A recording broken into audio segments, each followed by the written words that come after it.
Welcome to Subramani. I normally deal with people on the wealth side, which means people come and say, I've got 5 lakhs to invest, I've got 5 crores to invest, whatever. And that's the kind of people I deal with normally. Or I'm dealing with institutions, so that's a different game altogether. But nowadays, I find a lot of youngsters, maybe even in their 30s or 40s, have very little clue about their own money. If you do not have the backing of a parent and you're staying in a city like Mumbai, then good chances that you don't have a house, very good chances that you need to be very disciplined to put together some kind of a corpus to buy a house if you want to. You can continue to stay in rent, that's a different topic altogether. And they live, a lot of people live hand to mouth, but that does not stop them from considering expensive phones, which could be maybe 1 month's salary or 2 months salary, and that to me is very odd and very funny, but it's very scary, right? So suddenly they're worried about their fitness, financial fitness, and what they could do about it, but they have absolutely no clue. But they have another problem, that they don't have the ability to talk to each other, husband and wife, and face the facts and say, look, we can't afford this extra 5,000 rupee EMI.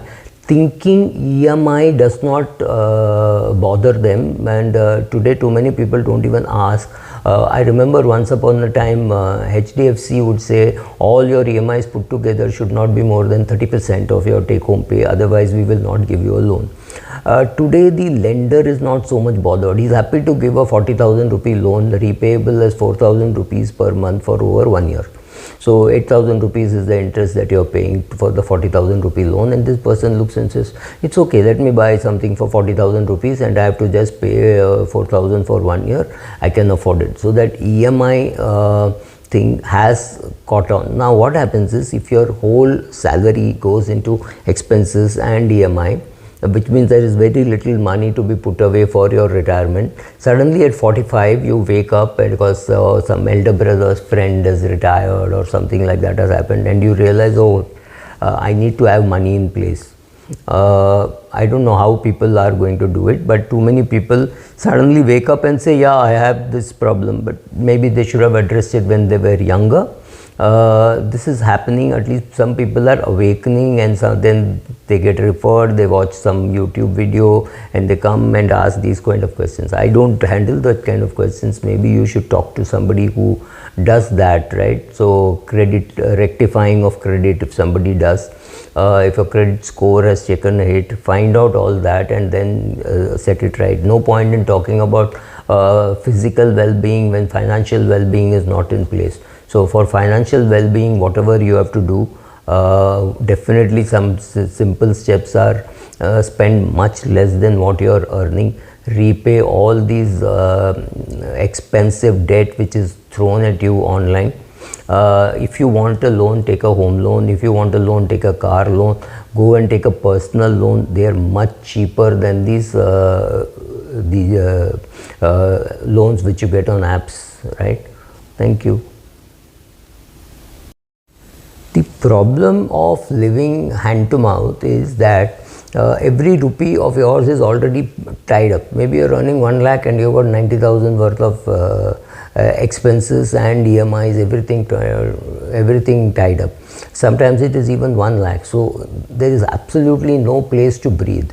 Now suddenly into this, if you're forced to do some expense, like your windshield breaks, what is your choice? You have to get your car fixed, right? Or something like that, you slip, you break your hand. Do you have a choice, especially if you're not covered enough by medical insurance? Do you really have too much of a choice what you can do? You have left for yourself no breathing space, no emergency fund. It does not make sense for such people to have emergency fund when they are borrowing at 42%. Right? So no emergency fund, not covered by any insurance because you're a freelancer. Maybe you're working with a hairdresser, or maybe you're working in some retail chain which outsources people, so you don't have a great job, but yes, you get something per month, but you've overcommitted all that. so has your spouse, right? So for whatever reasons you have committed to a house or a car or something like that, and both of you are struggling. What is the solution? Solution is very simple. Learn to live within your means. Don't borrow too much of your future potential earning and set up a huge EMI chain of EMIs. Sorry. And then wonder what to do when there is suddenly an emergency, right? Thank you.